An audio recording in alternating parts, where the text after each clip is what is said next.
So hello everyone. तो आज यार हम थर्मोडायनेमिक्स का लेक्चर नंबर 6 लेने जा रहे हैं। लेक्चर नंबर 6 का यार जो हमारा टॉपिक है उसका नाम है इंथैल्पी। अगर आप 11th क्लास के स्टूडेंट हो तो ये शब्द आपके लिए बिल्कुल नवा है कि इंथैल्पी आपको पता ही नहीं है, आपके माइंड में कोई पिक्चर ही नहीं है कि इंथैल्पी होता क्या है।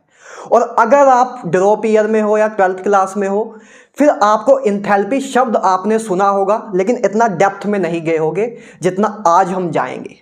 तो इस लेक्चर के बाद आप चाहे 11th क्लास के स्टूडेंट हो, आप चाहे 12th क्लास के स्टूडेंट हो या आप ड्रॉप ईयर के स्टूडेंट हो, चाहे जेई मेंस के, चाहे नीट के या जेई एडवांस के, इस लेक्चर के बाद अगर इंथैल्पी का कोई भी क्वेश्चन आप उठाओगे तो वो आपसे हो रहा होगा।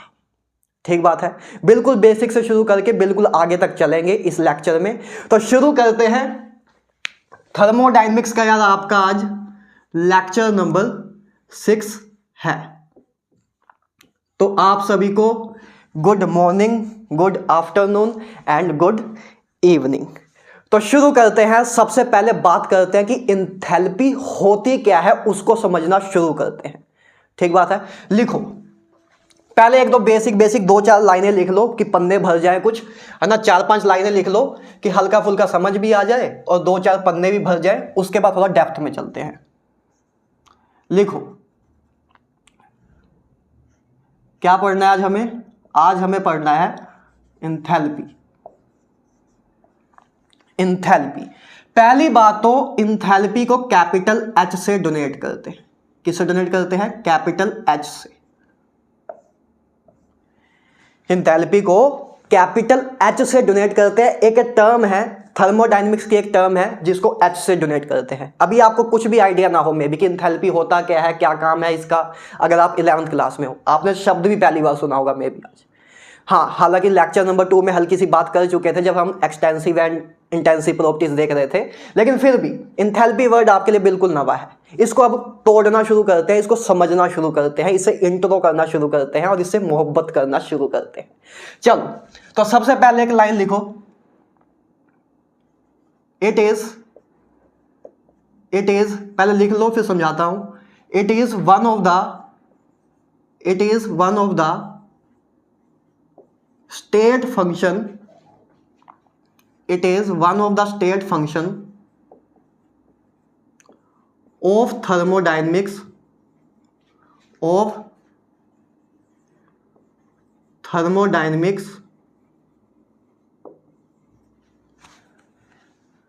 which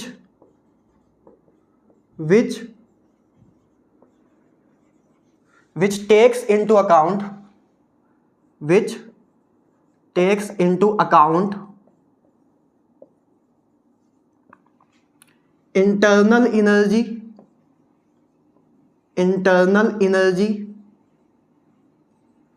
एनर्जी को किससे डोनेट करते हैं आपको पता है, लेक्चर नंबर कर चुके हैं हम, लेक्चर नंबर 4 या 3 में, यू से। And pressure volume energy,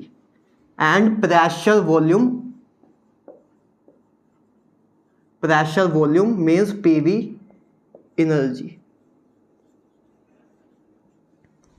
of the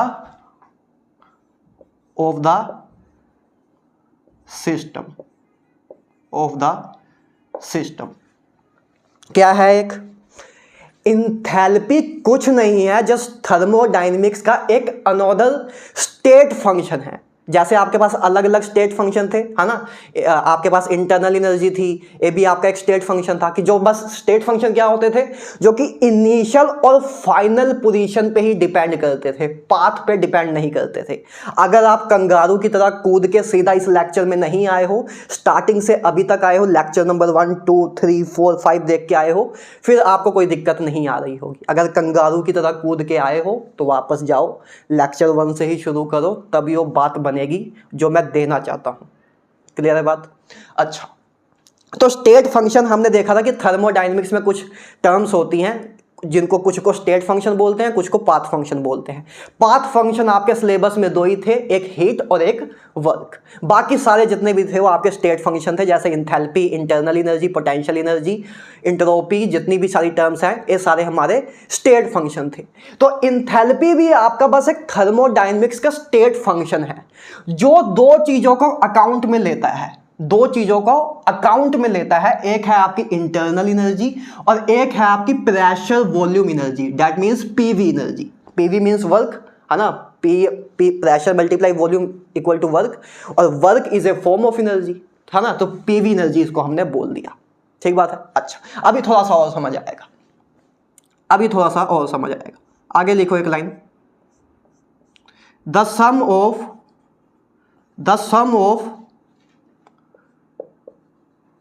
internal energy, the sum of internal energy and pressure volume energy means PV energy is known as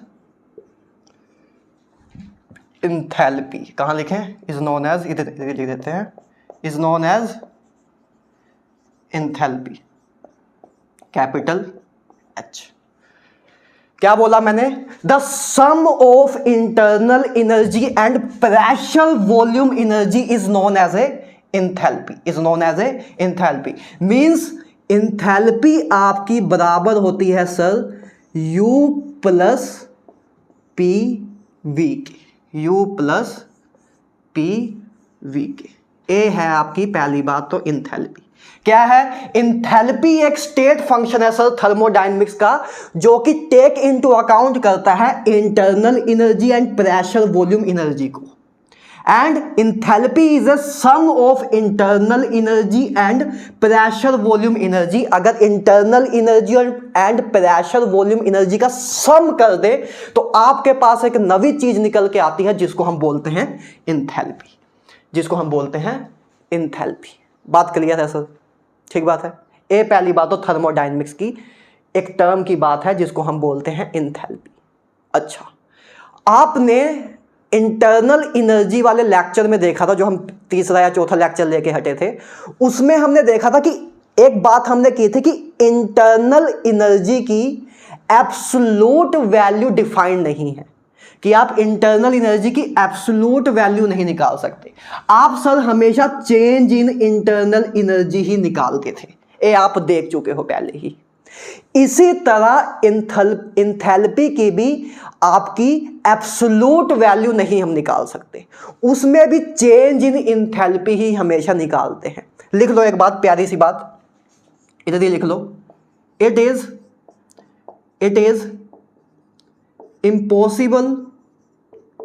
impossible to calculate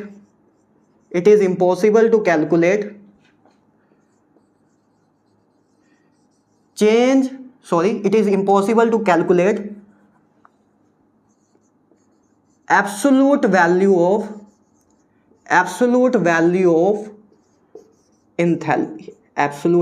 of enthalpy, we can determine always change in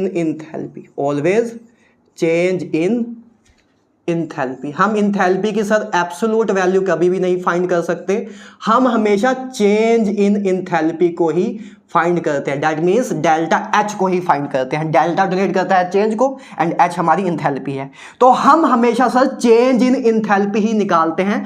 कभी भी enthalpy की हम absolute value नहीं बता पाते, हमेशा हम change बताते हैं कि इंथैल्पी में कितना इंक्रीमेंट हुआ या कितना डिक्रीमेंट हुआ, सेम जैसे कि इंटरनल एनर्जी में हमने बात की थी। ठीक बात है। अच्छा, चेंज इन इंथैल्पी को क्या लिख सकते हो आप? डेल्टा एच बराबर, है ना, चेंज इन इंथैल्पी का मतलब क्या?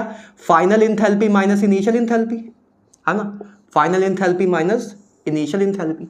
ये आगे जाके काम आएगा जब हम लास्ट वाले लेक्चर लेंगे ना थर्मोडायनेमिक्स के, थर्मोकेमिस्ट्री के लेक्चर लेंगे, थर्मोडायनेमिक्स का एक पार्ट है थर्मोकेमिस्ट्री, उसमें ये चीज़ आएगी, अभी तो इतनी नहीं आएगी, आगे जाके आएगी, राइट।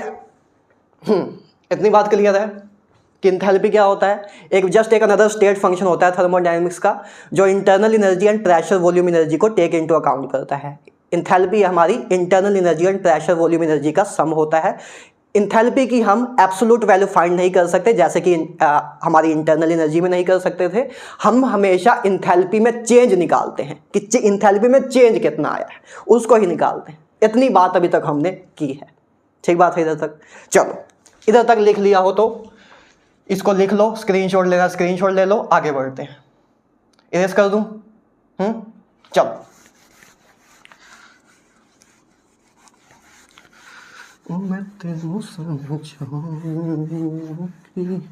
अब आगे हम देखते हैं इसके रिलेटेड मैथमेटिकल जो टर्म्स हैं, है ना, इसको मैथमेटिकल इक्वेशंस में इसमें जाते हैं, इसमें घुसते हैं, जिससे आपके न्यूमेरिकल्स आते हैं।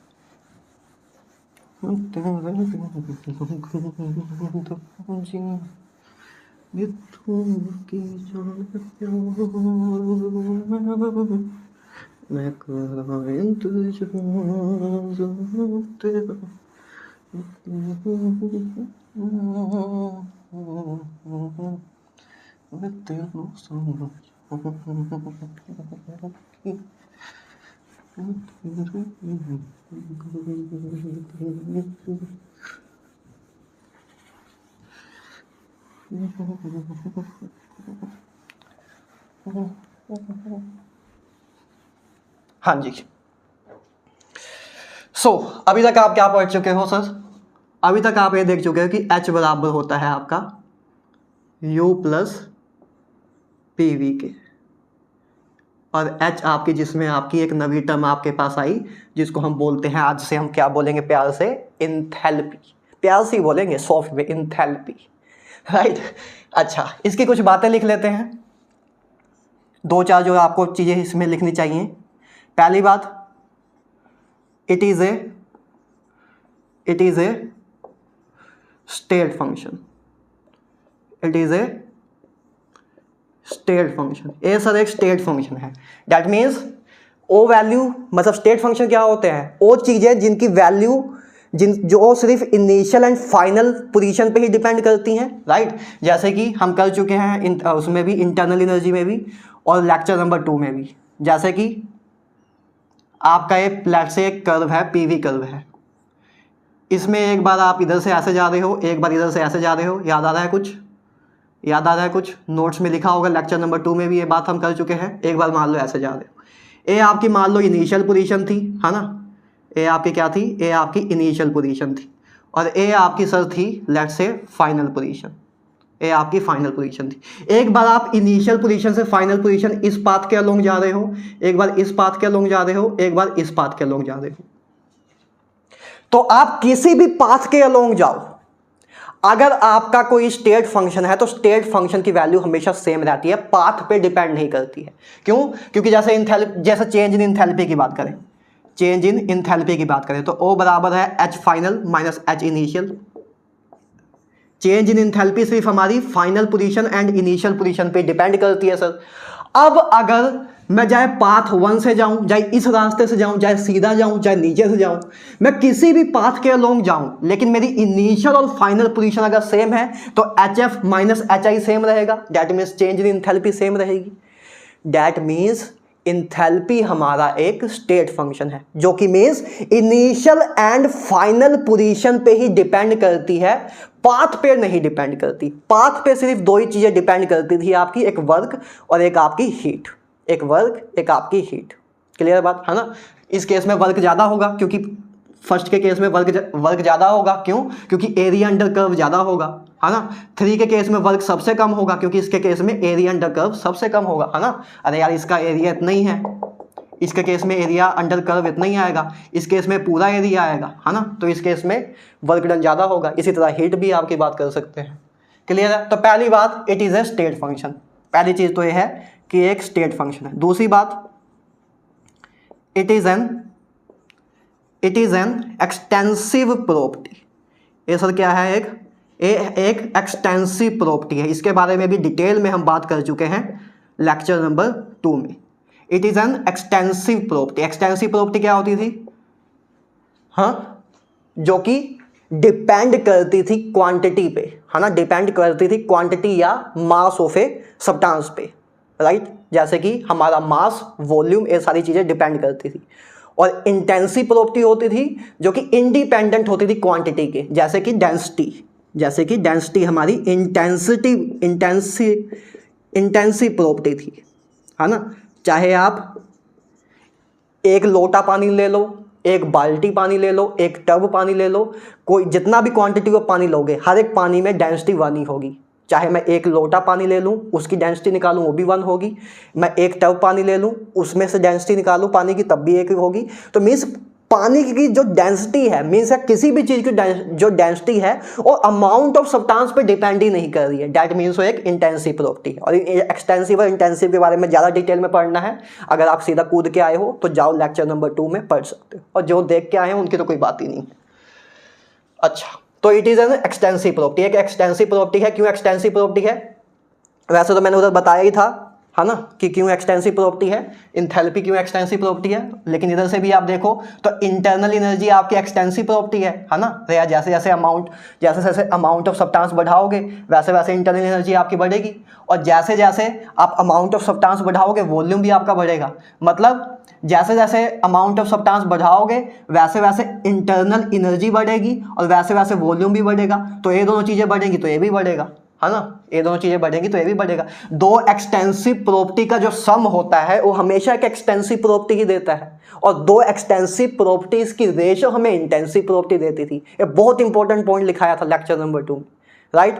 अच्छा, तो ए भी हमारी एक एक्सटेंसिव प्रॉपर्टी है। ए भी हमारी एक एक्सटेंसिव प्रॉपर्टी है।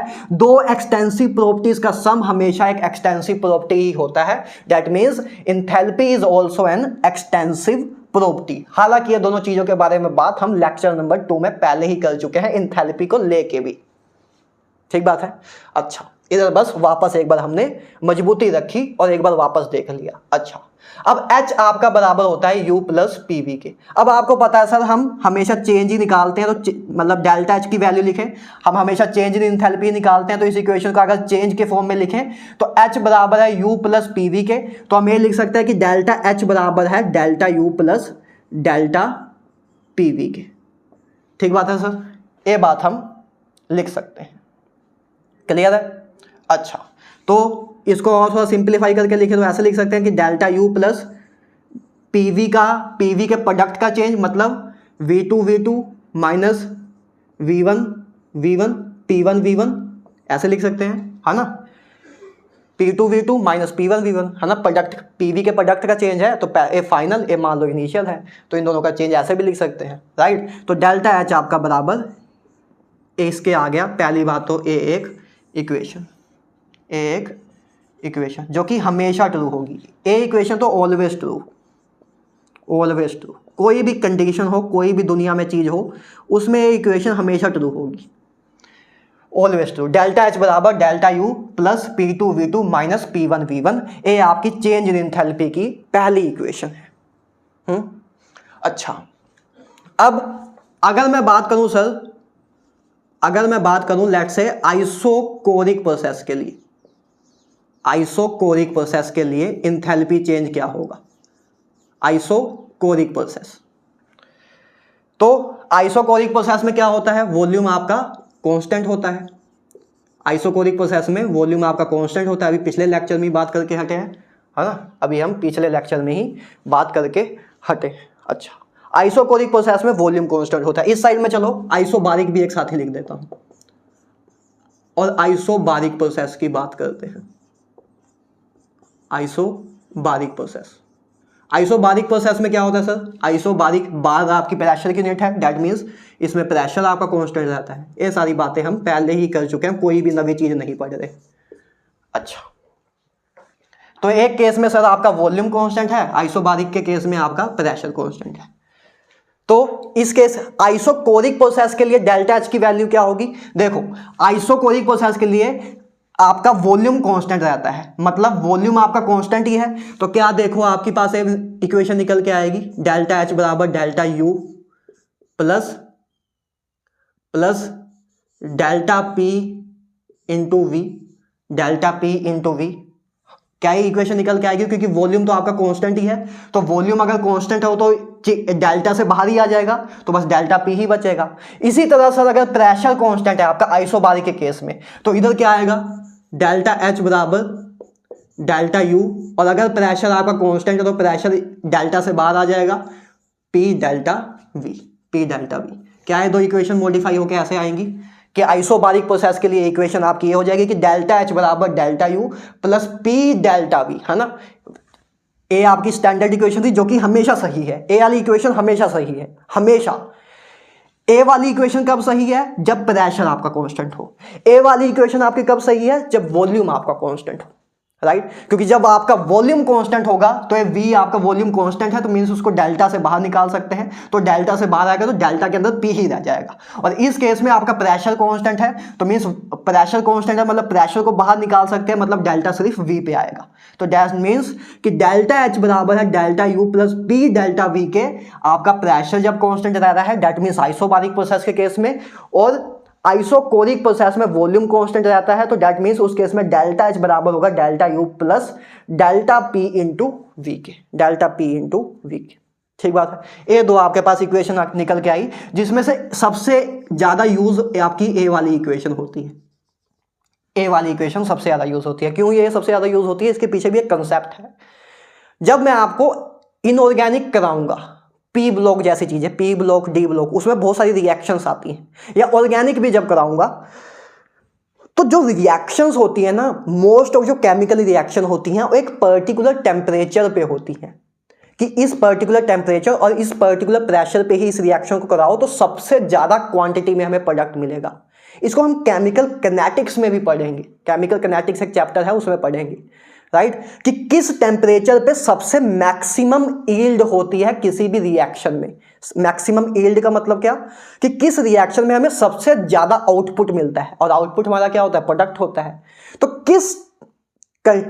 किस कंडीशन में, किस टेम्परेचर और प्रेशर पे मैं रिएक्शन कराऊं सो दैट मुझे मैक्सिमम यील्ड मिले, मैक्सिमम प्रोडक्ट मिले, वो भी निकाला जाता है। और इसीलिए मैक्सिमम केमिकल रिएक्शन एक पर्टिकुलर टेम्परेचर और एक पर्टिकुलर प्रेशर पे होती है, सो दैट हमें मैक्सिमम अमाउंट ऑफ प्रोडक्ट मिल सके, राइट। सिंपल सी बात समझने वाली ये है कि मोस्ट ऑफ जो केमिकल रिएक्शन है वो एक पर्टिकुलर टेम्परेचर और एक पर्टिकुलर प्रेशर पे होती है। ठीक बात है, क्लियर है। अच्छा, तो इसलिए आपके मैक्सिमम रिएक्शन के लिए एक प्रेशर की वैल्यू डिफाइन की होती है, तो इसलिए आइसोबारिक प्रोसेस आपका मोस्ट ऑफ केमिकल रिएक्शंस में अप्लाई होता है। इसलिए क्वेश्चन में भी सबसे ज्यादा यही इक्वेशन अप्लाई होती है। हालांकि तीनों में से कोई भी हो सकती है, लेकिन इन जनरल लाइफ में हमारी यही इक्वेशन ज्यादा अप्लाई होती है। क्लियर है बात, ठीक बात है। अच्छा चलो, इतनी बात ठीक है। इरेज कर दे, इरेज कर दे, ये ऊपर वाला इरेज कर दे इतना। चलो नीचे वाला भी रहने देता हूं, अभी काम आ सकता है, मतलब काम तो कुछ नहीं आएगा, एक साथ फॉर्मूले दिख स्लाइड में दिख जाएंगे, और तो कुछ नहीं है। अच्छा, तो अभी जो मैंने आपको एक बात बताई, अभी मैंने जो आपको बताई एक बात, मोस्ट ऑफ chemical reactions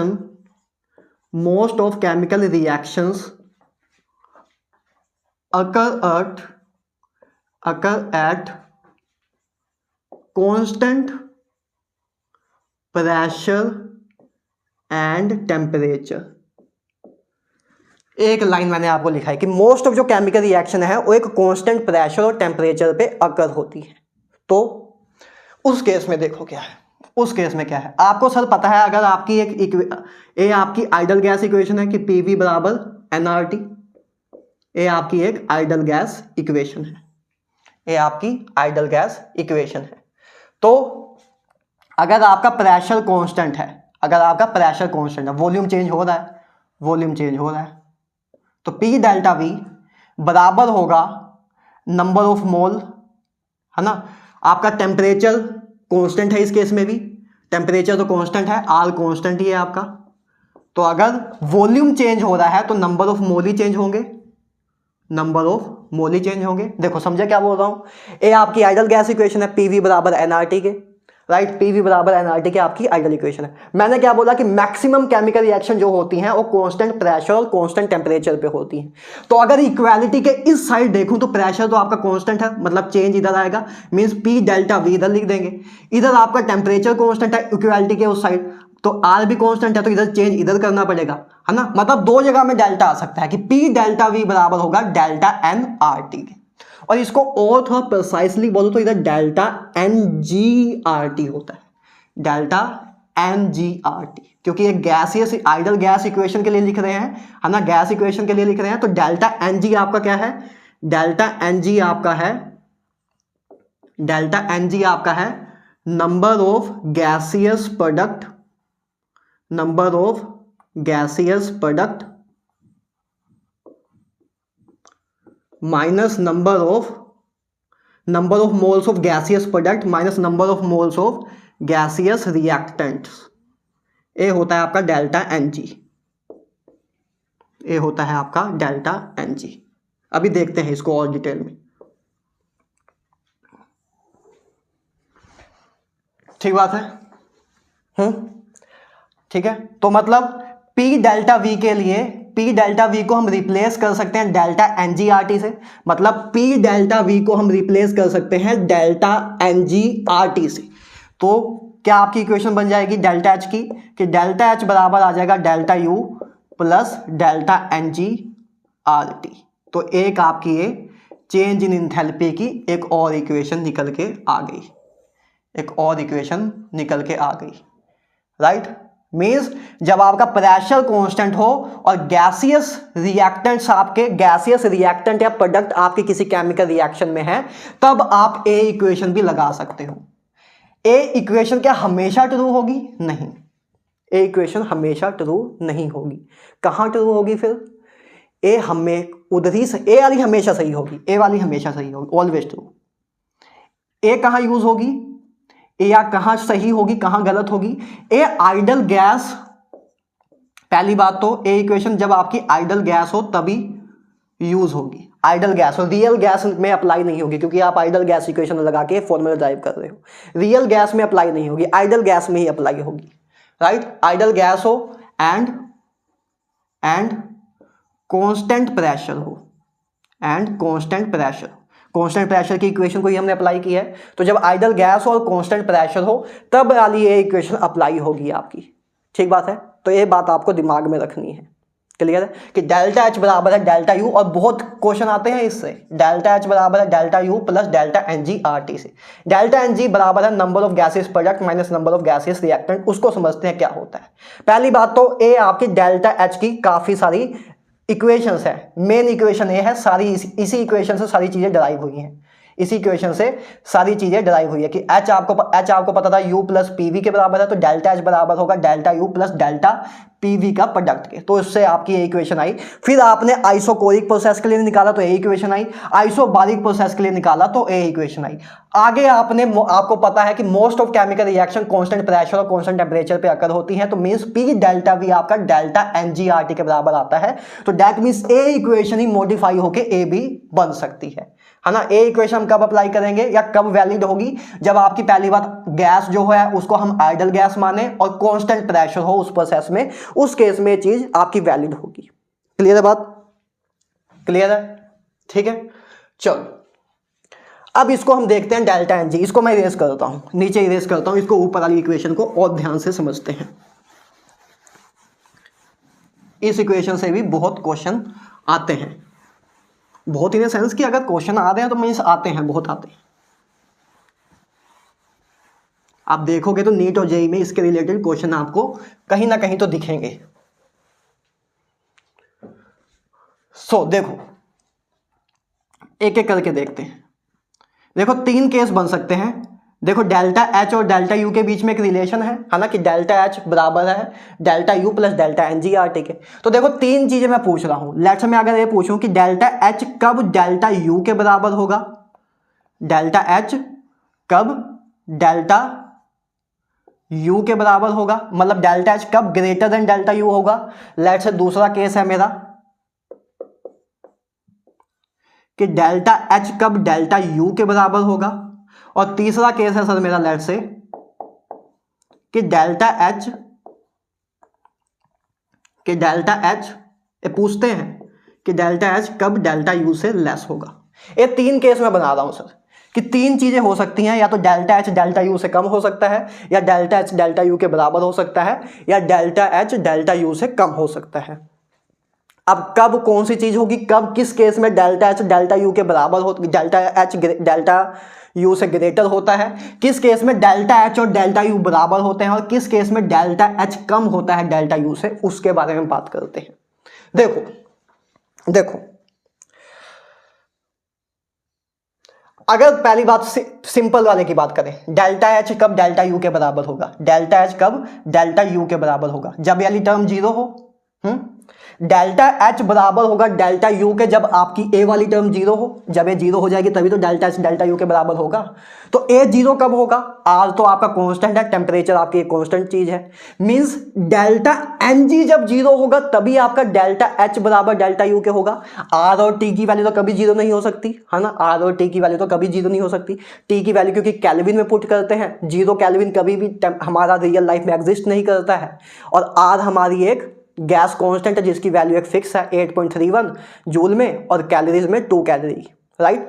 अच्छा, तो ये दो तो 0 हो नहीं सकते, मींस एक ही ये चीज बची जो कि 0 हो सकती है। मींस जब डेल्टा एन जी 0 होगा तो ये पूरी टर्म आपकी 0 हो जाएगी, और जब ये पूरी टर्म 0 हो जाएगी उस केस में डेल्टा एच बराबर हो जाएगा डेल्टा यू के।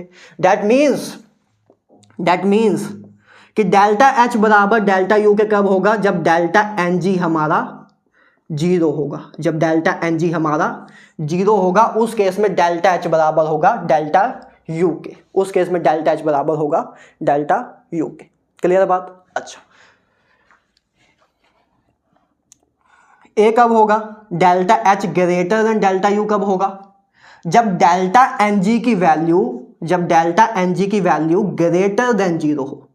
जब डेल्टा एन जी की वैल्यू ग्रेटर देन 0 हो तब डेल्टा एच ग्रेटर देन होगा डेल्टा यू के, क्योंकि डेल्टा एन जी की वैल्यू अगर ग्रेटर देन 0 हो, मतलब लेट्स से 1 हो, 2 हो, या 3 हो, 4 हो, कुछ हो, उस केस में डेल्टा एच डेल्टा यू से ज्यादा ही होगा, क्योंकि डेल्टा एच बराबर होगा डेल्टा यू प्लस कुछ, मतलब यू से थोड़ा ज्यादा ही होगा, राइट। तो दैट मीन्स कि जब delta N G greater than 0 होगा तो उस केस में डेल्टा एच आपका ग्रेटर देन होगा डेल्टा यू के, और डेल्टा एच आपका लेस देन कब होगा डेल्टा यू के, डेल्टा एच आपका लेस देन कब होगा डेल्टा यू के, जब डेल्टा एन जी आपका लेस देन 0 हो। डेल्टा एन जी आपका लेस देन 0 हो। डेल्टा एन जी अगर आपका लेस देन 0 है, let's say delta N G की वैल्यू -1 है, तो -1 है तो डेल्टा यू बराबर, मतलब डेल्टा एच बराबर आ जाएगा delta U minus are T के। डेल्टा एन जी की वैल्यू अगर -1 पुट कर दो तो मतलब डेल्टा एच डेल्टा यू से थोड़ा सा कम है, उसमें कुछ घट रहा है ना। अरे यार, अगर डेल्टा एन जी की वैल्यू नेगेटिव होगी तब डेल्टा एच आपका बराबर होगा delta U minus delta N G R T के, है ना, माइनस एन। अगर delta N G, let's say delta N G की वैल्यू, नीट वाले बच्चों को नहीं समझ आता है, इसे थोड़ा सा बताना पड़ता है। Let's say delta N G की वैल्यू नेगेटिव है, मान लो -1 है, तो -1 है तो इधर 1 पुट किया, -1 आर टी। तो अगर डेल्टा एन जी की वैल्यू 0 से कम है, मतलब -1 -2 कुछ हो, तो उस केस में डेल्टा एच आपका डेल्टा यू से थोड़ा सा कम होगा, क्योंकि डेल्टा यू में से कुछ घट के आपका डेल्टा एच बन रहा है, राइट। डेल्टा यू में से कुछ घट के आपका डेल्टा एच बन रहा है, तो दैट मीन्स डेल्टा एच आपका लेस देन होगा डेल्टा यू के जब डेल्टा एन जी आपका लेस देन 0 होगा। बात क्लियर है। अच्छा, इनके एग्जांपल देखते हैं कि कब इनके एग्जांपल पता हो तब ज़्यादा क्लियर होगा कि ये डेल्टा एन जी निकालते कैसे हैं, सब देखना पड़ेगा। देखो, सबसे पहले इसी की बात कर लेते हैं। चलो, लेट्स से हाइड्रोजन एग्जाम्पल करा रहा हूँ ना, इधर लिख देते हैं, कहाँ, इधर एग्जाम्पल्स देखते हैं। पहले जैसे हाइड्रोजन आयोडीन के साथ कंबाइन होके हाइड्रोजन आयोडाइड गैस बना रहा है। लेट्स से आपकी केमिकल रिएक्शन है, ये आपकी एक केमिकल रिएक्शन के लिए बात कर रहे हैं। केमिकल रिएक्शन के लिए तो इक्वेशन लगाई है हमने कि कोई भी केमिकल रिएक्शन होगी उसमें हमें इक्वेशन लगा सकते हैं, जिसमें डेल्टा एन जी हमारा क्या है, number of moles of gaseous product minus number of moles of gaseous reactant. अच्छा, तो देखो इस केस में हमारा डेल्टा एन जी क्या होगा, number of moles of gaseous product तो आपका प्रोडक्ट ए रहा, रिएक्टेंट इस साइड होते हैं, प्रोडक्ट आपके इस साइड होते हैं। तो number of moles of gaseous product कितने हैं? 2 हैं। Number of moles of gaseous product आपके पास 2 है। Number of moles of gaseous reactant कितने हैं? एक ए रहा, एक मोल ए रहा, तो मतलब number of moles of gaseous reactant आपके कितने हैं? 1 + 1 2। तो मीन्स 2 - 2 = 0। दैट मीन्स इस केस में आपका डेल्टा एन जी आपका 0 है। दैट मीन्स इस रिएक्शन के लिए आपका डेल्टा एच बराबर होता है डेल्टा यू के। डेल्टा एच बराबर होता है डेल्टा यू के। और देखते हैं बाकी और किसी केस के देखते हैं। अच्छा इसको देखो, जैसे इस केस में PCl5 से आपका लेट से PCl3 बनता है। कुछ इंपॉर्टेंट रिएक्शंस भी हैं जो कि अभी आपको याद नहीं करनी है, लेकिन पी ब्लॉक में याद करेंगे। ठीक है, वैसे तो देख के याद हो जाती है कि PCl5 से PCl3 + क्लोरीन बनेगा, राइट। मान लो ये रिएक्शन है आपकी, तो इस केस में डेल्टा एन जी की वैल्यू क्या होगी? डेल्टा एन जी की वैल्यू होगी number of moles of gaseous reactant, है ना, number of mole of gaseous product minus number of moles of gaseous reactant. तो number of moles of gaseous product कितने हैं? एक मोल इसका है, एक मोल इसका है। प्रोडक्ट में 2 चीजें हैं, एक मोल इसका है, एक मोल इसका है। तो means number of moles of gaseous product कितने हैं? 2 हैं। Number of moles of gaseous product कितने हैं? 2 हैं। 1 + 1 2, है ना, एक मोल इसका है, एक मोल इसका है। और number of moles of gaseous reactant कितने हैं? वो भी एक मोल है, तो एक मोल इसका है। तो that means 2 - 1 that means 1। That means delta N G की वैल्यू इस केस में इस रिएक्शन के लिए ग्रेटर देन 1 है, सॉरी इस केस में ग्रेटर देन 0 है। और जब डेल्टा एन जी की वैल्यू ग्रेटर देन 0 होगी उस केस के लिए डेल्टा एच ज़्यादा होगा, डेल्टा एच ग्रेटर होगा डेल्टा यू से, क्योंकि इस इक्वेशन के लिए आपकी क्या होगी चीज़ कि डेल्टा एच बराबर होगा delta U plus are T के, है ना, क्योंकि डेल्टा एन जी की वैल्यू 1 है, इसमें डेल्टा एन जी की वैल्यू 1 पुट करोगे तो डेल्टा एच बराबर आ जाएगा delta U plus are T के। इस केस के लिए डेल्टा एच बराबर आ जाएगा डेल्टा यू के ही। क्लियर है? अच्छा, इसमें एक रिएक्शन और लिख लेते हैं। क्यों लिखा रहा हूं एक रिएक्शन और? क्योंकि आपको कुछ समझाना है। और जैसे मैग्नीशियम कार्बोनेट है सॉलिड फॉर्म में, इधर गैसियस लिखा होगा कि किस फेस में है, राइट। इधर मैग्नीशियम ऑक्साइड बन रहा है, मैग्नीशियम कार्बोनेट की डिकम्पोजिशन करके मैग्नीशियम कार्बोनेट बन रहा है, एंड लेट से साथ में कार्बन डाइऑक्साइड बन रहा है। ये आपकी लेट से रिएक्शन है। तो इस केस में डेल्टा एन जी कैसे निकालेंगे? देखो मैंने क्या बताया है कि डेल्टा एन जी क्या होता है? Number of moles of gaseous product minus number of moles of gaseous reactant. तो प्रोडक्ट साइड में कितने number of moles of gaseous product हैं? एक मोल इसका है, इसको तो नहीं लेंगे क्योंकि सॉलिड फॉर्म में है। हमने हमेशा गैस में देखना कि कौन सी चीज है गैस फेज में, उसके कितने नंबर ऑफ मोल हैं। इसको भी नहीं काउंट कर लेना कि एक मोल इसका है, एक मोल इसका है, ये तो सॉलिड फॉर्म में है ना। डेल्टा एन जी बराबर है number of moles of gaseous product minus number of moles of gaseous reactant. Product में बस उनके ही नंबर ऑफ मोल्स गिनने हैं जो गैसियस स्टेट में है, और रिएक्टेंट में भी वही आपको देखने हैं जो कि गैसियस स्टेट में है, उन्हीं के नंबर ऑफ मोल्स चाहिए, राइट। तो that means number of moles of gaseous product कितने हैं? 1 है, एक ही है, ये तो आपका सॉलिड फॉर्म में है, गैसियस फॉर्म में नहीं है। Number of moles of gaseous reactant कितने हैं? गैस रिएक्टेंट में कोई भी चीज आपकी गैसियस स्टेट में नहीं है, तो that means 1 - 0 that means delta N G की वैल्यू 1। तो इस केस में भी डेल्टा एच आपका ग्रेटर देन होगा डेल्टा यू के, राइट। एक चीज ये भी बतानी थी कि अगर सॉलिड लिखा हो या लिक्विड लिखा हो तो उस चीज को इग्नोर करना है ना। Number of moles of gaseous product minus number of moles of gaseous reactant की बात करनी है, बस गैस वाली चीजें देखनी है जो कि गैस फेज में हो, राइट। अच्छा एक बात और वैसे बता दूं, ऐसा इतनी काम की तो नहीं है। मान लो अगर ए बी, अगर सॉलिड इधर इस रिएक्शन में ए बी सॉलिड लिखा होता, ए बी सॉलिड लिखा होता, तो अगर कोई भी रिएक्शन में कोई एक भी गैसियस रिएक्टेंट या प्रोडक्ट नहीं है तब ये इक्वेशन आपकी वैलिड नहीं है। कम से कम एक गैसियस रिएक्टेंट या एक गैसियस प्रोडक्ट तो होना चाहिए, एक गैसियस रिएक्टेंट या एक गैसियस प्रोडक्ट तो होना चाहिए। चाहो तो लिख लेना कहीं भी बना के, नोट्स छोटा सा बना के डब्बू में कहीं लिख लेना अपनी लैंग्वेज में, हिंदी इंग्लिश पंजाबी उर्दू भोजपुरी जिसमें मर्जी लिख लेना, ठीक बात है। अच्छा ठीक है, मतलब एक ना एक तो आपका गैसियस रिएक्टेंट या प्रोडक्ट होना चाहिए। इस केस में भी देख लेते हैं। हाँ इस केस में भी देख लो, जब आपका डेल्टा एच आपको अब डेल्टा यू से कम होना चाहिए। देखते हैं कैसे, जब डेल्टा एन जी आपका लेस देन 1 होगा। इसकी एक रिएक्शन फेमस बहुत रिएक्शन है, हम पहले भी मोल कंसेप्ट में कर चुके हैं। क्या बोलते थे इस रिएक्शन को, बोलो भाई, जो स्टार्टिंग से देख रहे हैं उनको पता होना चाहिए। हैबल्स प्रोसेस बोलते हैं इसको, पी ब्लॉक में बहुत इंपॉर्टेंट रिएक्शन इसको करेंगे। इसको बोलते हैं हैबल्स प्रोसेस, है ना। अमोनिया बनाने का प्रोसेस होता है, ये आपका अमोनिया होता है, हैबल प्रोसेस होता है जिसके थ्रू हम अमोनिया बनाते हैं, उसकी रिएक्शन है। तो इस केस में डेल्टा एनजी देखो क्या होगा, ए भी आपका गैसीय स्टेट है, ए भी आपका गैसीय स्टेट में था, ए भी आपका गैसीय स्टेट में था। ये आपको दिया होगा कि कौन से फेस में है, राइट। अच्छा, तो डेल्टा एनजी बराबर होगा number of moles of gaseous product. तो number of moles of gaseous product आपके पास 2 हैं। Number of moles of gaseous reactant वो बराबर है आपके 3 + 1 के। 3 मोल इसके हैं, 1 मोल इसका है। तो दैट मीन्स डेल्टा एनजी की वैल्यू आई -2। डेल्टा एनजी की वैल्यू आई -2, मतलब लेस देन 0। तो जब डेल्टा एनजी की वैल्यू लेस देन 0 आएगी तो उस केस में आपका डेल्टा एच होगा लेस देन डेल्टा यू के, मीन्स यार डेल्टा यू ग्रेटर देन होगा डेल्टा एच से। ठीक बात है। तो सिंपल सी बात है, तीनों चीजें आपको क्लियरली दिख रही हैं, है ना। किस केस डेल्टा, इस रिएक्शन के लिए या इस रिएक्शन और इस रिएक्शन के लिए डेल्टा एनजी की वैल्यू ग्रेटर देन 0 आ रही थी। तो दैट मीन्स इन दो रिएक्शन के लिए डेल्टा एच आपका ग्रेटर देन डेल्टा यू होगा। इस रिएक्शन में आपका डेल्टा एनजी 0 आ रहा था, तो दैट मीन्स इस रिएक्शन के लिए डेल्टा एच बराबर होगा डेल्टा यू के। और इस केस के लिए डेल्टा एनजी की वैल्यू लेस देन 0 आ रही थी, दैट मीन्स कि इस रिएक्शन के लिए या मीन्स हैबर प्रोसेस के लिए डेल्टा एच लेस देन होगा डेल्टा यू के, राइट। इसकी इक्वेशन क्या बन जाएगी कि डेल्टा एच बराबर होगा डेल्टा यू, डेल्टा एनजी की वैल्यू -2, है ना, आर टी। तो इसकी इक्वेशन बन जाएगी, डेल्टा एनजी की वैल्यू पुट करोगे इसमें तो आपकी इक्वेशन ए निकल के आ जाएगी इस रिएक्शन के लिए, इस पर्टिकुलर रिएक्शन के लिए।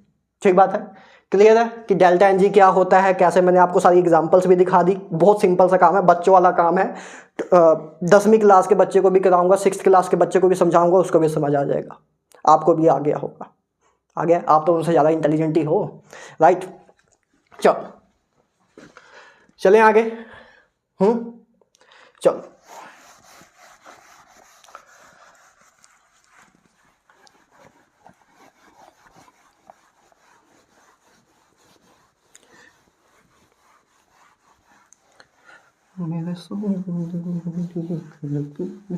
बस थोड़ा सा और आता है, उसके बाद हम करते हैं इसके प्रीवियस ईयर क्वेश्चंस जो आए हुए हैं आपके जेईई नीट में।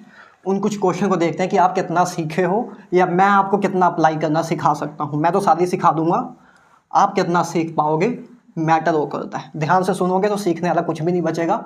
मुझे जितना सिखाया है उसको दिमाग में रख लेना, हर टाइप का क्वेश्चन हो जाएगा।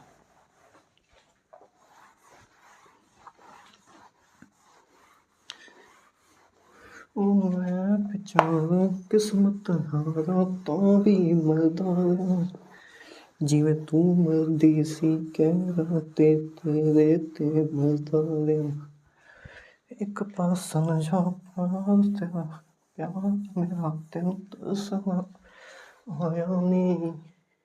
चलो आगे बात करते हैं। एक यार इंथैल्पी की और भी डेफिनेशन है, इंथैल्पी की एक और भी डेफिनेशन है, या ज़्यादा प्रिसाइसली बोलूँ इंथैल्पी चेंज की। लोग इंथैल्पी की बोल देते हैं लेकिन मैं बोलता हूँ इंथैल्पी चेंज की। क्या है एक और डेफिनेशन? एक डेफिनेशन और है कि the heat content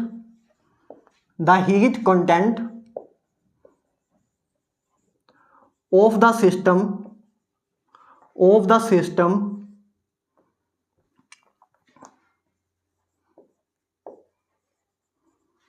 at constant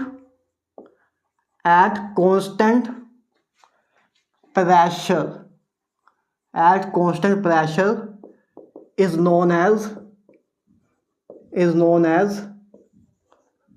enthalpy। ये भी बोलते हैं, एक डेफिनेशन इसकी और भी बोलते हैं कि दैट मीन्स कि डेल्टा एच बराबर होता है heat content at constant pressure की। सिंपल सी बात है, लाइन इतनी बोल रही है कि डेल्टा एच बराबर होता है हीट कंटेंट, हीट को क्यों से डिनोट करते हैं पहले बात कर चुके हैं फर्स्ट लॉ ऑफ थर्मोडायनेमिक्स में भी और वर्क और हीट वाले लेक्चर में भी, कि डेल्टा एच, इस ए स्टेटमेंट हमें बोल रही है कि इंथैल्पी जो है, या ये बोलो कि चेंज इन इंथैल्पी जो है वो heat content at constant pressure के बराबर होती है। कैसे प्रूफ करें इस बात को, देखो प्रूफ करना है, ऐसे कैसे खुदा के लिख दिया मैंने, देख लेते हैं। देखो एच आपको पता है बराबर होता है यू प्लस पीवी के, इधर फर्स्ट लॉ ऑफ थर्मोडायनेमिक्स आपको पता है बराबर होता है यू प्लस क्यू डब्ल्यू के। अच्छा, जब आपका प्रेशर कांस्टेंट हो तो उस केस में डेल्टा एच आपका बराबर होता है delta U plus P delta V के, है ना, जब कांस्टेंट प्रेशर पे बात हो रही है, eight constant pressure. Constant pressure पे आपकी ये इक्वेशन बन जाएगी कि डेल्टा एच बराबर delta U P delta V के। कांस्टेंट प्रेशर पे इसकी इक्वेशन क्या बन जाएगी, ये आपका डेल्टा यू था स्टार्टिंग में, ये आपकी इक्वेशन थी, तो कांस्टेंट प्रेशर पे इसकी इक्वेशन क्या बन जाएगी कि डेल्टा यू बराबर हो जाएगा हीट एट कांस्टेंट प्रेशर, है ना, लेट से उसको मैं क्यू पी से डिनोट कर देता हूँ, और work done at constant pressure बराबर हो जाएगा माइनस पी डेल्टा वी के, है ना, work done in constant pressure बराबर होता है माइनस पी डेल्टा वी के। तो कांस्टेंट प्रेशर पे आपकी फर्स्ट लॉ ऑफ थर्मोडायनेमिक्स से हो जाएगा, क्यों सिंपली बस ये है कि heat at constant pressure, right. अच्छा, इधर से आपका क्यू पी क्या निकल के आ गया, delta U plus P delta V के, क्यू पी निकल के आ गया पी डेल्टा वी के, और डेल्टा एच भी बराबर होता है delta U plus P delta V के, तो डेट मीन्स डेल्टा एच बराबर आ गया क्यू पी के, डेल्टा एच बराबर आ गया क्यू पी के। सिंपल सी बात है, फर्स्ट लॉ ऑफ थर्मोडायनेमिक्स लिखा, ये तो आपको पहले से पता है, इस पर तो महारत हासिल है आपको। तो इस अगर इस इक्वेशन को कांस्टेंट प्रेशर पे लिखना चाहूँ तो कांस्टेंट प्रेशर पे क्यू पी को हम क्यू को लिख सकते हैं क्यू पी, और कांस्टेंट प्रेशर पे वर्क डन आपका बराबर होता है माइनस पी डेल्टा वी। तो हम इधर से हमारा क्यू पी आया कि heat content and constant pressure बराबर है delta U plus P delta V के, और इधर से भी हमने निकाला था कि डेल्टा एच बराबर है delta U plus P delta V के। दैट मीन्स कि डेल्टा एच बराबर है heat content at constant pressure. ये बात भी ऑलवेज ट्रू है, always true, always true. Clear है बात? चलें आगे, चलो। तो ये आपका प्रूफ था, इसको लिखना, लिख लो, नहीं लिखना ना लिखो, बस इतना याद रख लेना कि delta H change in enthalpy बराबर है आपका heat content at constant pressure के। अच्छा अच्छा, तो थोड़ा सा लिख लेते हैं इधर भी कि डेल्टा एच बराबर है क्यू पी के,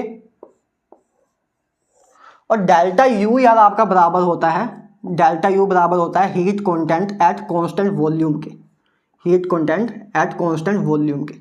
ये बात हम पहले चेंज इन इंटरनल एनर्जी की बात हम पहले भी कर चुके हैं, है ना। आपने फॉर्मूला देखा हुआ है कि डेल्टा यू बराबर है N C V M delta T के, ये बात हम पहले कर चुके हैं, राइट। डेल्टा यू बराबर होता था आपका N C V M delta T के, जिसमें एन आपके नंबर ऑफ मोल्स हैं, सी वी एम हमारी मोलर हीट कैपेसिटी है, डेल्टा टी हमारा चेंज इन टेम्परेचर है। तो आपको पता है हीट क्या होती थी, हीट बराबर होती थी number of moles C delta T के, है ना, number of moles C delta T के, सी मोलर हीट, है ना, molar heat capacity into delta T के। तो जब हम हीट कंटेंट, आपकी हीट ये होती थी, स्पेसिफिक हीट वाले लेक्चर में बात कर चुके हैं इसके ऊपर अच्छे से, है ना, कोई ऐसा सीधा सीधा खुद आके नहीं लिखा रहा हूँ, पहले इस पे 2-2 घंटे बात कर चुके हैं तब सीधा लिख रहा हूँ, ठीक है। अच्छा, तो क्यू बराबर होता था, हीट बराबर होती थी आपकी N C M delta T के। अगर हम क्यू का एक्सप्रेशन लिखें in term of a molar heat capacity तो आपका ये इक्वेशन होती थी, राइट, है ना। और अगर क्यू की इक्वेशन हीट कैपेसिटी के फॉर्म में लिखते थे तो हमारी सी डेल्टा टी इक्वेशन होती थी, राइट। और अगर क्यू की इक्वेशन स्पेसिफिक हीट कैपेसिटी के फॉर्म में लिखते तो M C S delta T होती थी, M C S delta T होती थी, या छोटू सी डेल्टा टी होती थी, वो भी लिख देते थे, राइट। तो अभी फिलहाल हमारे काम की नंबर ऑफ मोल्स वाली है तो इसी के अकॉर्डिंग लिख रहा हूँ, हालांकि ये दोनों भी हम पहले कर चुके हैं, लेक्चर नंबर 2 या 3 में कर चुके हैं, ठीक बात है। अच्छा, तो क्यू आपका बराबर होता था N C M delta T के। तो अगर आप क्यू पी निकालना चाहो तो क्यू पी बराबर होगा M C M at constant pressure, जिसको हम सीपीएम बोल सकते हैं, इनटू डेल्टा टी के, है ना। ये इक्वेशन आपकी ये बन जाएगी, और ये आपकी वैसे ही हमने डेल्टा यू की इक्वेशन पहले लिखी हुई थी, कि heat content at constant volume delta U बराबर होता है क्यू वी के, डेल्टा यू बराबर होता है क्यू वी के, डेल्टा यू बराबर है एनसीवीएम डेल्टा टी के। और इधर से भी हम लिख सकते हैं चाहे तो, देखें कि डेल्टा यू क्यू वी के बराबर क्यों होता है उसकी बात बता रहा हूँ कि आपको ये तो पता है डेल्टा यू बराबर होता है एनसीवीएम डेल्टा टी के। और आप ये देखोगे क्यू वी, इधर से अगर आप क्यू आपका ये होता है तो अगर क्यू एट कॉन्स्टेंट वॉल्यूम के लिए लिखना है तो बराबर होगा एनसीवीएम डेल्टा टी के, सी एम की जगह बस सीवीएम हो जाएगा। तो इधर से आप देख रहे हो कि डेल्टा यू बराबर है क्यू वी के, ठीक बात है। अच्छा, तो क्यू पी आपका ए होता है, क्यू वी आपका ए होता है, दोनों भी याद रखनी है या इसी को याद रख लेना, इससे भी काम हो जाएगा क्योंकि इसी से तो ये आया है एक्चुअल में। तो ये बात आपकी दिमाग में होनी चाहिए, जिसमें हमारा ये अच्छा सीपीएम है क्या, सीपीएम क्या होता था F/2 + 1 R के बराबर है ना। ये सारी बातें हम कर चुके हैं, सीधा सीधा नहीं लिखा रहा हूँ कुछ भी। CVM बराबर था F/2 R के या R/γ-1 के, ये आपका CVM था, राइट। जिसमें F क्या था सबको पता है, F था हमारा डिग्री ऑफ फ्रीडम, F था हमारा डिग्री ऑफ फ्रीडम, जिसकी वैल्यू 3 हो सकती है, 5 हो सकती है या 6 हो सकती है। 3 कब होती है, जब मोनोएटॉमिक हो, मोनोएटॉमिक गैस हो, मोनोएटॉमिक गैस हो, जैसे कि हीलियम, ऊपर लिख देते हैं जगह कम है, मोनोएटॉमिक, वैसे तो बात कर चुके हैं इस पे हम सारी। मोनोएटॉमिक गैस हो जैसे कि हीलियम, नियोन, आर्गन, जो देख के आए हुए हैं तो कह रहे होंगे क्या सर फिर से लिखवा रहे हो। एंड डायटोमिक के लिए जैसे नाइट्रोजन, ऑक्सीजन, इन सब के लिए आपका डिग्री ऑफ फ्रीडम 2 होता है। और पॉलीएटॉमिक के लिए 6 होता है। पॉलीएटॉमिक जो ऐसे मॉलिक्यूल जो 2 से ज़्यादा मॉलिक्यूल से मिलके, 2 से ज़्यादा एटम से मिलके बने हैं, जैसे carbon dioxide, ammonia. Carbon dioxide आपके 3 एटम से मिलके बना है, अमोनिया आपका 4 एटम से मिलके बना है, तो ये पॉलीएटॉमिक के एग्जाम्पल्स हैं, तो उनके लिए डिग्री ऑफ फ्रीडम 6 होता है, राइट। तो इस F की वैल्यू जिसके अकॉर्डिंग पूछा होगा, मोनोटॉमिक के लिए पूछा होगा CVM की वैल्यू, तो बस F की वैल्यू हम क्या पुट करेंगे, 3 पुट कर देंगे। डायटोमिक के लिए पूछा होगा 5 पुट कर देंगे, पॉलीटॉमिक के पूछा होगा 6 पुट कर देंगे, उस अकॉर्डिंग निकाल लेंगे CVM हम, राइट। CPM भी उस अकॉर्डिंग आपका निकल के आ जाएगा। क्लियर है, ये सारी बातें हैं आपकी यार। अच्छा, तो अब आपको ये पता लग गया कि सर डेल्टा H बराबर है क्यू पी के और डेल्टा U बराबर है क्यू वी के, डेल्टा U बराबर है क्यू वी के। तो आपको पता है सर कि डेल्टा H बराबर होता है delta U plus delta PV के, डेल्टा PV के। अगर सबसे ट्रू इक्वेशन यही है वैसे, तो इसमें आप चाहो तो ये भी लिख सकते हो कि डेल्टा H की जगह क्यू पी भी लिख सकते हो, डेल्टा H को रिप्लेस कर सकते हो इस इक्वेशन में क्यू पी से, और डेल्टा U को रिप्लेस कर सकते हो क्यू वी से, बराबर डेल्टा PV के, डेल्टा PV के। तो कभी कभी ना क्वेश्चन घुमा के आता है, कभी कभी क्वेश्चन घुमा के आता है या आ सकता है आपके में। कैसे कि आपको मान लो कभी कभी क्वेश्चन में ये आ गया कि आपको डेल्टा H और डेल्टा U के बीच में डिफरेंस निकालना है, change in enthalpy and change in internal energy के बीच में डिफरेंस बताना है। दैट मीन्स आपको delta H minus delta U की वैल्यू बतानी है।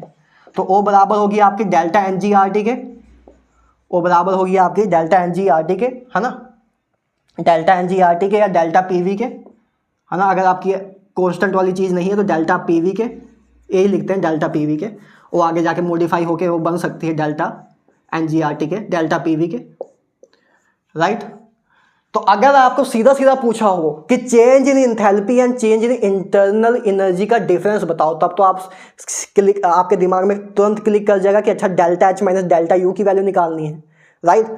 लेकिन अगर आपसे बोल दें कि heat content at constant pressure and heat content at constant volume का डिफरेंस निकालना है, तो कह तो वही रहे हैं कि delta H minus delta U निकालो, बस क्या अलग तरीके से रहे हैं, इनडायरेक्ट फॉर्म में, क्योंकि डेल्टा H बराबर क्यू पी के ही होता है, डेल्टा U बराबर क्यू वी के ही होता है।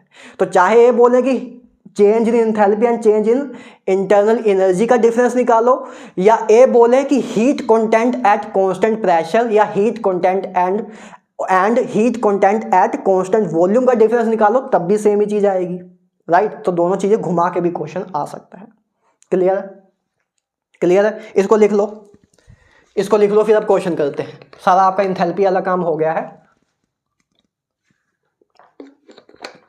अब हम करते हैं इसके रिलेटेड जो आए हुए हैं आपके क्वेश्चन। करें, चलो इसको पहले इरेज कर देते हैं, फिर चलते हैं आगे। कुछ आपके देखते हैं कि जेईई नीट के जो आए हुए क्वेश्चन हैं उनको करते हैं।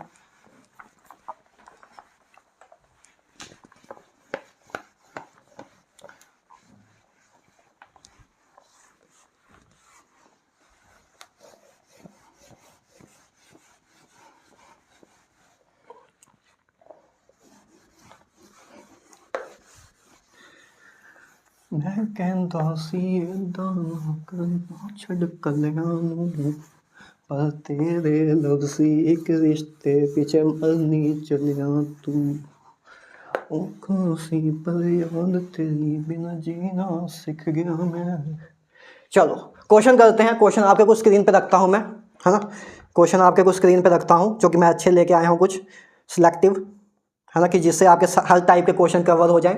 वो सारे कुछ क्वेश्चन लेके आया हूँ, एक एक करके हम समझना शुरू करते हैं। देखो पहला क्वेश्चन है, आपके स्क्रीन पे भी रखा होगा, आप स्क्रीन पे देख सकते हो, राइट। कि क्वेश्चन है for which of the following reaction delta H बराबर होगा डेल्टा यू के। चार आपको रिएक्शन दी है सर, चार रिएक्शन कौन कौन सी दी हैं। एक दी है कि नाइट्रोजन गैसियस स्टेट में है, 3 हाइड्रोजन के साथ रिएक्ट करके, तो अभी हम देख के हटे हैं। हैबल प्रोसेस वाली रिएक्शन दी हुई है ऑप्शन नंबर ए में। चार रिएक्शन दी हुई हैं, option A, option B 2HI से आपका ए बी रिएक्शन हम अभी देख के हटे हैं। वैसे तो दो रिएक्शन तो सेम वही दिख रही हैं अभी। अच्छा, तीसरी रिएक्शन है आपके सर दी हुई है 2SO2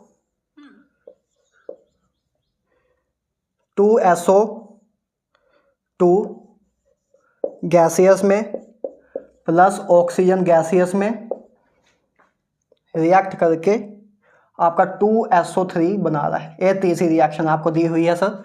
एंड चौथी रिएक्शन आपको दी है 2NO2 गैसियस में, ये आपका कन्वर्ट हो रहा है N2O4 गैसियस में। ये सर आपको चार रिएक्शन दी हैं। ये आपका क्वेश्चन आया हुआ है JEE main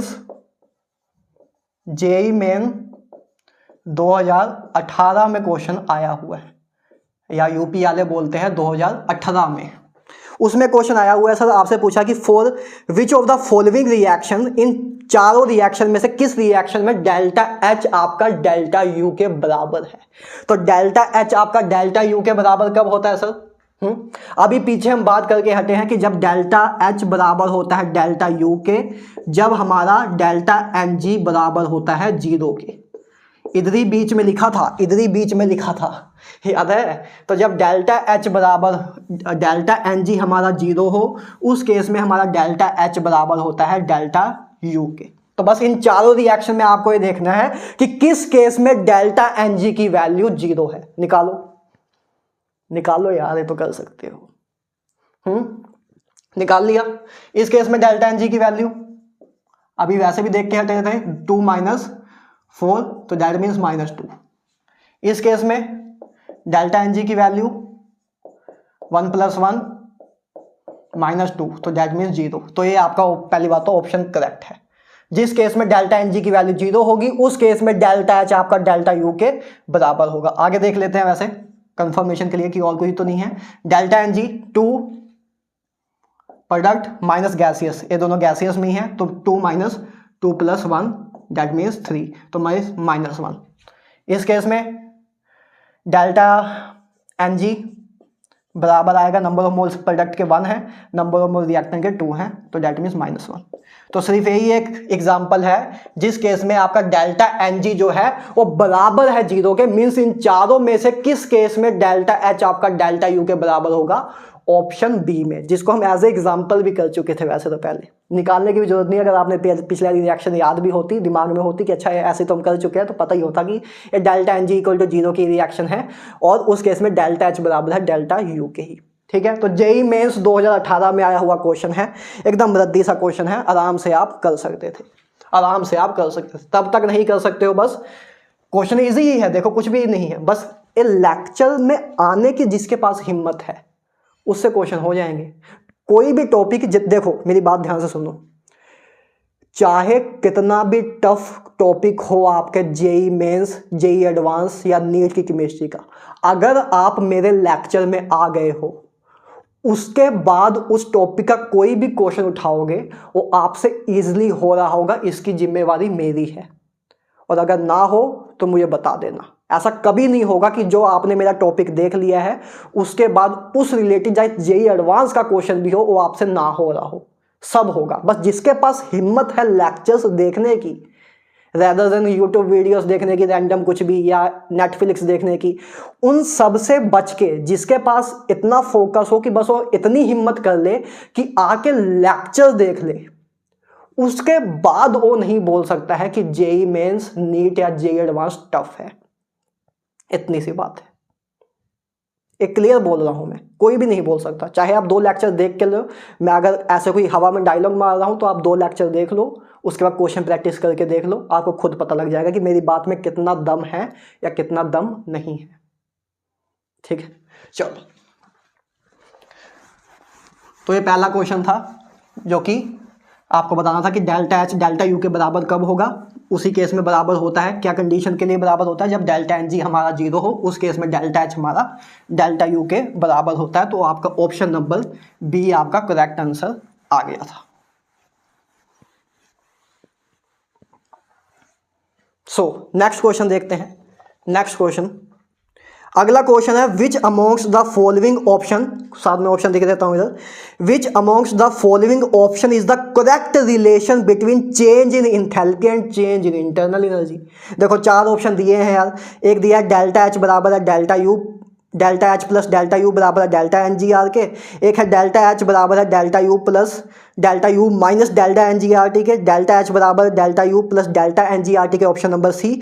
option number D sir delta H minus delta U बराबर minus delta N G R T. इन चारों में से आपको बताना है कि कौन सा रिलेशन करेक्ट है। एकदम रद्दी क्वेश्चन, एकदम रद्दी क्वेश्चन, राइट। कौन सा सही दिख रहा है? ऑप्शन नंबर सी सही है ना, कि डेल्टा एच बराबर है delta U plus delta N G R T plus delta N G R T के। इसमें तो कुछ लिखने की भी जरूरत नहीं है, सीधा देख के पता लग रहा है कि ऑप्शन नंबर सी सही है, क्योंकि वो तो बोर्ड पे ही लिख चुके हैं, पहले ही कर चुके हैं, राइट। तो ऑप्शन नंबर सी सही है, बाकी सारी जो जितने भी रिलेशन दिए हैं वो सारे के सारे आपके गलत हैं। एक क्वेश्चन आपका नीट 2023 में आया हुआ था, कितना रद्दी क्वेश्चन है देखो। क्या इसमें 5 सेकंड से भी ज़्यादा लगते? 5 सेकंड में छोड़ो, क्या 2 सेकंड से ज़्यादा लगते? नहीं लगते। बस एक बार समझने की जरूरत है, लेक्चर में आने की जरूरत है, ठीक बात है। चलो आगे चलें। चलो आगे क्वेश्चन है, नेक्स्ट क्वेश्चन जेई मेंस 2019 में आया हुआ है, साहब मैं आपके स्क्रीन पे रख देता हूं मैं। The difference between delta H and delta U is बराबर है delta H minus delta U के, ब्रैकेट में दिया हुआ है। When the combustion of 1 mole of heptane is carried out, 1 mole of heptane is carried out at a temperature T is equal to, आपसे पूछा delta H और delta U के बीच में आपको डिफरेंस पूछा गया है। सर क्या पूछा गया? डिफरेंस। और आपको देखो दिया हुआ है कि डेल्टा एच जो है आपका, जो आपका हेप्टेन है वो लिक्विड स्टेट में है, हेप्टेन के आगे एल लगाया हुआ है, मतलब लिक्विड स्टेट में है। तो बस इस केस में आपको डेल्टा एच और डेल्टा यू के बीच में डिफरेंस बताना है, ठीक बात है। तो डिफरेंस बताने के लिए आपको टेम्परेचर दिया हुआ है, मीन्स डेल्टा एन जी निकालना रहता है, और डेल्टा एन जी निकालने के लिए इस बार आपको रिएक्शन लिखनी पड़ेगी खुद से, रिएक्शन इस बार आपको दी नहीं हुई है। तो क्या क्वेश्चन टफ है? बिल्कुल घटिया क्वेश्चन है। जो मोल कंसेप्ट देख के आया है उसके लिए बिल्कुल घटिया क्वेश्चन है। क्या सर मैंने आपको कंवर्शन की रिएक्शन लिखाई हुई है? लिखाई हुई है, ईडियोमेट्री कराया हुआ है, जाके देख लो। मोल कंसेप्ट का लेक्चर नंबर 9 है, लेक्चर नंबर 10 होगा। ईडियोमेट्री टॉपिक ईडियोमेट्री है, उसमें सारी बात बताई हुई है कि कंबशन रिएक्शन क्या होती है सर, कि हाइड्रोकार्बन को बर्न किया जाता है इन एक्सेस ऑफ ऑक्सीजन में। तो ए वाली आपकी रिएक्शन होती थी कि CXHY मतलब हाइड्रोकार्बन को बर्न किया जाता है इन प्रेजेंस ऑफ ऑक्सीजन, और आपके पास कार्बन डाइऑक्साइड एंड वाटर मिलके आता है। ए आपकी कंबशन रिएक्शन थी। जो मोल कंसेप्ट करके आए हैं, पहले 4 चैप्टर देख के आए हैं, उनके लिए बिल्कुल रद्दी क्वेश्चन है। जो नहीं करके आए हैं उनके लिए टफ हो गया, बस इतना ही डिफरेंस है। जो करते आ रहे हैं लगातार, मोमेंटम है, कंसिस्टेंसी है, उनके लिए इजी, बहुत इजी क्वेश्चन है। राइट। तो हेप्टेन की कंबशन की बात कर रहे हैं, हेप्टेन की। हेप्टेन क्या होता है? हेप्टेन हेप्टेन क्या होता है? जिसमें 7 कार्बन हो, है ना। हेप्टेन क्या होता है? जिसमें 7 कार्बन हो। 7 कार्बन है, राइट, क्लियर है। तो 7 कार्बन है तो इसमें 14 आपके 16 होंगे ना। आपका मिथेन का फॉर्मूला क्या होता है? CN2N+2। वैसे अगर नहीं भी फॉर्मूला याद है तब भी कोई दिक्कत नहीं है। हेप्टेन की बात कर रहे हैं तो आप वैसे तो इस फॉर्मूले से देख सकते हो, 7 अगर कार्बन है तो ए मैं आपको ऑर्गेनिक में कराऊंगा, हाइड्रोकार्बन में 11th क्लास में ही, कोई बड़ी बात नहीं है, राइट। बाकी नहीं तो आप हाइड्रोकार्बन का फॉर्मूला सीधा भी देख सकते हो, ठीक है। तो ये 16 आ जाएगा इधर से। नहीं तो बाकी आप ऐसा भी कर सकते हो, हेप्टेन आपको बनाना है तो 7 कार्बन बनाओ। आपको अगर मतलब ये देखना है कि कितने हाइड्रोजन है, 7 कार्बन बनाओ। हेप्टेन का मतलब होता है, हेप्ट का मतलब 7 और एन का मतलब सिंगल बॉन्ड हो। अच्छा, तो 7 कार्बन बनाओ। 8 बन गए, कितने बन गए? 3 4 5 6 7। तो अब बस इधर हाइड्रोजन लगा दो, इधर हाइड्रोजन लगा दो, तब भी आप समझ जाओगे कितने हाइड्रोजन हैं। ए आपका हेप्टेन होता है। अगर किसी को फॉर्मूला नहीं भी याद है तब भी वो बना सकता है, बच्चों वाली बात है। तो 9th-10th में भी पढ़ा होगा, नहीं पढ़ा होगा तो अभी भी देख सकते हो, अभी भी कोई बड़ी बात होना है। अगर पहले 4 लेक्चर देख के आए हो तो ये कोई बड़ी बात नहीं है। ये है आपका, अब इसमें गिन लोगे, है ना, इसमें गिन लो। 3 इधर है, 3 इधर है, 6 बीच में आपके कितने हैं? 1 2 3 4 5, 5 बीच में है तो 5 मतलब 2, अरे 5 हैं, 5 कार्बन बीच में और हर एक कार्बन के पास 2 हाइड्रोजन है, तो डैट मीन्स 10 बीच में है, 6 3 इधर है, 3 इधर है, मतलब 16 हो गए टोटल। तो फॉर्मूला आपका यही आएगा, राइट। इसको ही हमें बर्न करना है, इसको ही हमें बर्न करना है, हेप्टेन को। C7H16 को ही बर्न करने को कह रहे हैं और ये लिक्विड स्टेट में दिया हुआ है। इस हेप्टेन की ही कंबर्शन रिएक्शन आपको लिखनी है। तो सर X की वैल्यू आपको 7 दी हुई है, Y की वैल्यू आपके 16 है, तो इधर बस आपकी बैलेंस रिएक्शन आप लिख लोगे इजिली। अब X की वैल्यू बस कितनी पुट करो? 7 पुट करो। Y की वैल्यू 16, तो 16/4। जो इडियोमैटिक देख के आया, जो मोल कंसेप्ट में से करके आया है, उसको कुछ भी नहीं लग रहा होगा। जो नहीं करके आया उसको लग रहा होगा कि अच्छा यार इसमें तो थोड़ा सा करना मेहनत वाली काम है। कुछ भी मेहनत वाली काम नहीं है अगर आप इडियोमैटिक देख के आए हो। तो बस ये आपका हेप्टेन था। हेप्टेन की ही कंबशन की बात कर रहे हैं, उसके लिए डेल्टा H और डेल्टा U की वैल्यू निकालनी है। तो लिखते हैं, हेप्टेन आपको लिक्विड स्टेट में दिया हुआ था तो इसकी आपने रिएक्शन लिखी। X की वैल्यू 7 पुट की, Y की वैल्यू 16 पुट की, इधर आ गया, इधर X की वैल्यू 7, Y की वैल्यू 16, तो इधर 16/2 8 हो गया, तो 8 वाटर, राइट। तो बैलेंस रिएक्शन क्या आई? C7H16 लिक्विड आपका 7 + 4 16/4 4, तो 7 + 4 = 11। 11 ऑक्सीजन गैसियस स्टेट में, ऑक्सीजन तो आपकी गैसियस में ही है, 7 कार्बन गैसियस स्टेट में, और ये आपका 8 वाटर। क्लियर है? 8 वाटर है आपका, है ना। 8 वाटर आपका लिक्विड में ही है, वाटर आपका लिक्विड में। क्लियर बात? ठीक है, ठीक है। तो ये आपने कंबशन रिएक्शन लिख ली, बस ये रिएक्शन ही लिखनी थी, मेन काम इसमें यही था, बाकी सब तो कर ही लोगे। अब रिएक्शन लिखनी है तो रिएक्शन लिखना मैंने आपको मोल कंसेप्ट में समझाया हुआ है, कोई नवी चीज़ नहीं बताई है इधर भी, अगर स्टार्टिंग से करके आए हो। तो ये आपकी कंबशन रिएक्शन आ गई हेप्टेन की। अब इसकी क्या डेल्टा एनजी की वैल्यू लिख सकते हो आप, बिल्कुल आसानी से लिख सकते हो। डेल्टा एनजी बराबर होगा number of moles of gaseous product, तो गैसियस प्रोडक्ट तो आपके यही है, तो लिक्विड है, तो 7 आपके number of moles of gaseous product है। Number of moles of gaseous reactant, ये तो लिक्विड ही है, तो ये है, तो 11 मोल्स आपके गैसियस रिएक्टेंट है। तो डेल्टा एनजी की वैल्यू आई सर इधर से आपकी -4, डेल्टा एनजी की वैल्यू आई आपके पास -4। Number of moles of gaseous product 7 है, number of moles of gaseous reactant आपके पास 11 है, तो 7 - 11 किया तो -4 आपकी डेल्टा एनजी की वैल्यू आई। अब सर आपसे अगर डेल्टा एच और डेल्टा यू का रिलेशन पूछा था, मतलब डिफरेंस पूछा था, तो ओ बराबर होगा डेल्टा एनजी RT के, और डेल्टा एनजी की वैल्यू अभी आपने निकाली -4, तो -4 RT आपका डिफरेंस होगा delta H minus delta U का। That means option A is our correct answer. 4 option दिए थे, -4 RT, 3 RT, 4 RT, -3 RT, तो ऑप्शन ए हमारा करेक्ट आंसर हो जाएगा। क्लियर बात है सर, सिंपल सा क्वेश्चन था, बस एक कंबशन रिएक्शन खुद से इस बार लिखनी थी। हमेशा पहले 2 क्वेश्चन में रिएक्शन दी हुई थी, इस केस में बस खुद से लिखनी थी, और खुद से लिखना मैंने सिखाया हुआ है। कोई भी रैंडम हो, उनका वो भी पागल नहीं है कि कोई भी रिएक्शन दे देंगे, वो ऐसे ही रिएक्शन देंगे जिनके कुछ स्टैंडर्ड चीज़ें हैं और जिनको आप पहले से करके आए हुए हो, वही देंगे वो। ठीक बात है, तो ये आपको करनी है और कुछ नहीं है। ठीक है, चलें एक लास्ट क्वेश्चन देखते हैं, तो उसके बाद इस चीज़ को ख़त्म करते हैं। एक लास्ट क्वेश्चन, ये आपका क्वेश्चन कब आया था वैसे, जो हमने अभी लिया था? ये आपका जेई मेंस 2019 में आया था, जेई मेंस 2019 में आया हुआ क्वेश्चन है। एक क्वेश्चन आखिरी लेते हैं जो कि कहीं आया नहीं हुआ है, लेकिन एक अच्छी बुक का है क्वेश्चन, एन अवस्थी सर की बुक का क्वेश्चन है, एक अच्छी फिजिकल केमिस्ट्री की बुक है जो कि मैंने अपने टाइम पे पूरी की हुई थी। तो उससे एक क्वेश्चन है जो कि आपके काम आ सकता है हर एक टाइप के वेरिएंट के क्वेश्चन कराने में, क्योंकि मुझे हर एक टाइप को क्वेश्चन को टच करना होता है, सो डैट आपका दिमाग ना यूज़ हो, सीधा सीधा आप क्वेश्चन सॉल्व कर पाओ फाइनल एग्जाम में भी। हर एक टाइप के क्वेश्चन का आपको एक्सपीरियंस देना मेरा काम है।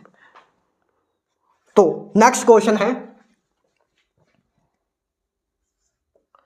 क्वेश्चन आपके स्क्रीन पे है वैसे, the difference between heats of reaction at constant pressure and constant volume of the reaction would be. एक आपको रिएक्शन दी हुई है, रिएक्शन क्या दी हुई है इस बार आपको, रिएक्शन दी हुई है 2C6H6 लिक्विड स्टेट, 15 ऑक्सीजन गैसीय स्टेट, 12 कार्बन डाइऑक्साइड गैसीय स्टेट, 6 वाटर।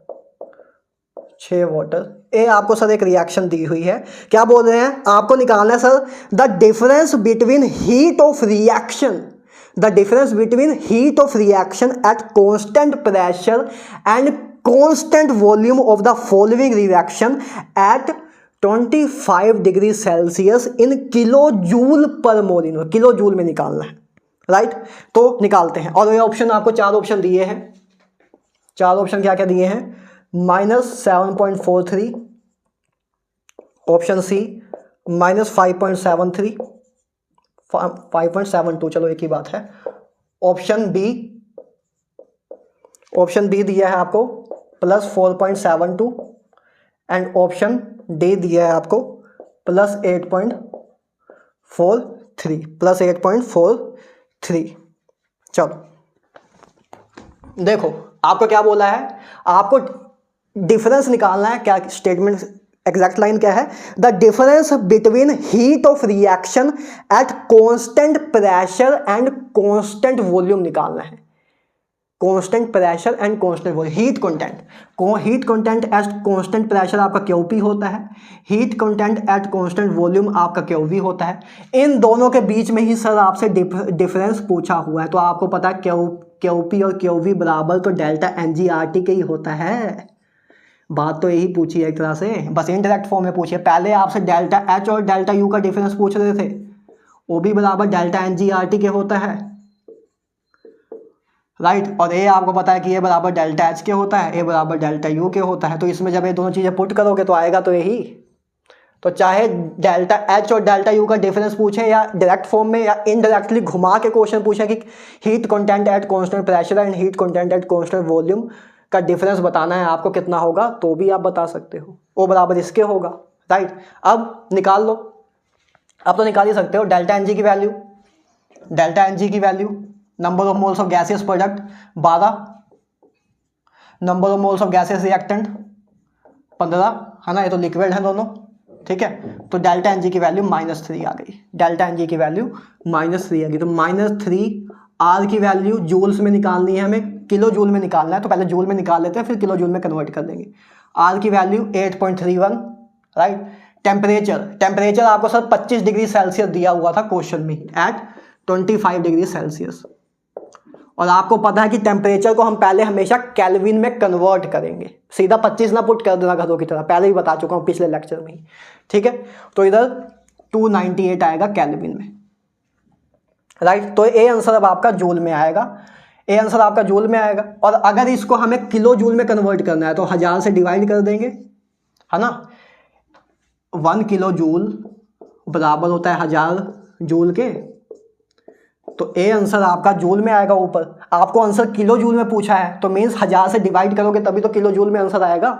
तो ये आपका ए ऐसे करके आंसर आएगा। अब इसको सॉल्व करना है। इसको जब सॉल्व करोगे आप तो इसका आंसर मैं देख लेता हूँ, क्योंकि काम करने को कोई फायदा है नहीं। तो इसका आंसर लगभग -7.4 आ रहा है किलो जूल पर मोल, इतना आंसर आ रहा है।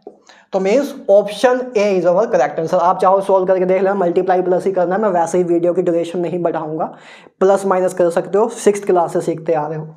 मल्टीप्लाई करना है 8 को इससे करोगे 24, 24 को मल्टीप्लाई 300 से कर देना, उससे अप्रोक्सीमेटली पता लग जाएगा कि 7 के करीब ही आंसर आएगा। चले ठीक है। सो ए आपके क्वेश्चन थे इंथैल्पी रिलेटेड।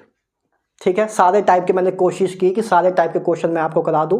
अभी इंथैल्पी वाला टॉपिक इधर खत्म नहीं होता है, अभी आगे हम गिब्स एनर्जी करेंगे, एंट्रोपी करेंगे, उसके बाद फिर इंथैल्पी चीज़ें आएंगी।